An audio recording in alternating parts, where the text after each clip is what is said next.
that first Christmas night as Mary held on to baby Jesus. Little did she realize, as a mother, little did she know her precious baby will one day die of a broken heart. Little did she know this baby whom she loved so much, whom she thought would live the happiest life because he's so blessed, he's born of the Spirit. Little did she know that one day her baby would die brokenhearted. It is said that a mother and a baby has such a deep connection, the deepest intimacy and connection. Just by the look of the mother's face and the smile of her face, within milliseconds, that both hearts, mother and child, will synchronize. Dum-dum, dum-dum, dum-dum, dum-dum. Synchronize within milliseconds. Can you imagine how Mary would have felt to even think one day this baby whom she loves so much will be publicly shamed, publicly humiliated. The Bible says he will be despised and rejected by man, a man of sorrows and acquainted with grief, that her baby would die of a broken heart, so that all our hearts can be healed and not be broken anymore. Recently, I read a true testimony of an American girl whose parents never wanted her from birth. So her parents were not prepared to have her, and they were focused on their jobs. So they would put their little girl and send her away to the grandparents' home, that means to the in-laws, only to bring her back to the house over the weekend. But every time it was the moment to bring her back to the grandparents again, she would scream and kick and cry. The parents scolded her for being spoiled. But little did they knew the reason she was crying was because grandfather had raped her and was sexually abusing her.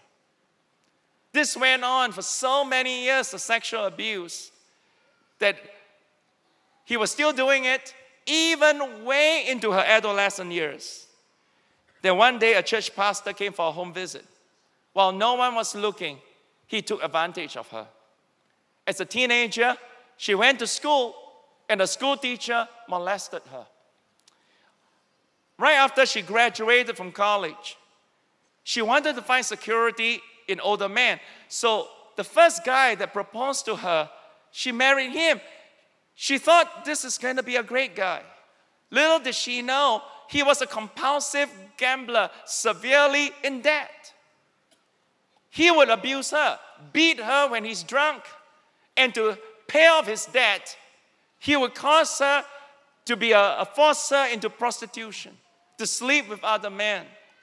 Eventually, this woman became pregnant with child.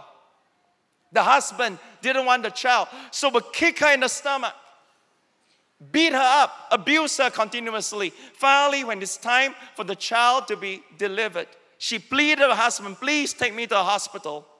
The husband dropped her as far as the front entrance and drove off. The baby died 36 hours after delivery. What a sad life. What a tragic story. Her name was Brenda, and Brenda suffered one heartbreak after another. Her heart was broken when her parents abandoned her. Her heart was broken again when her own grandfather sexually abused her. Then it was the pastor, then the school teacher, then the husband, and her heart was broken yet again when her own baby died. She waited for the husband to come back. The husband never came back for her. Eventually, she heard the husband committed suicide. The grief was so great. The grief was so painful.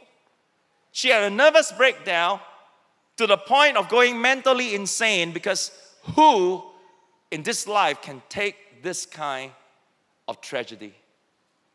Just at that time, a Christian friend reached out to her, invited her to church, to a service like this.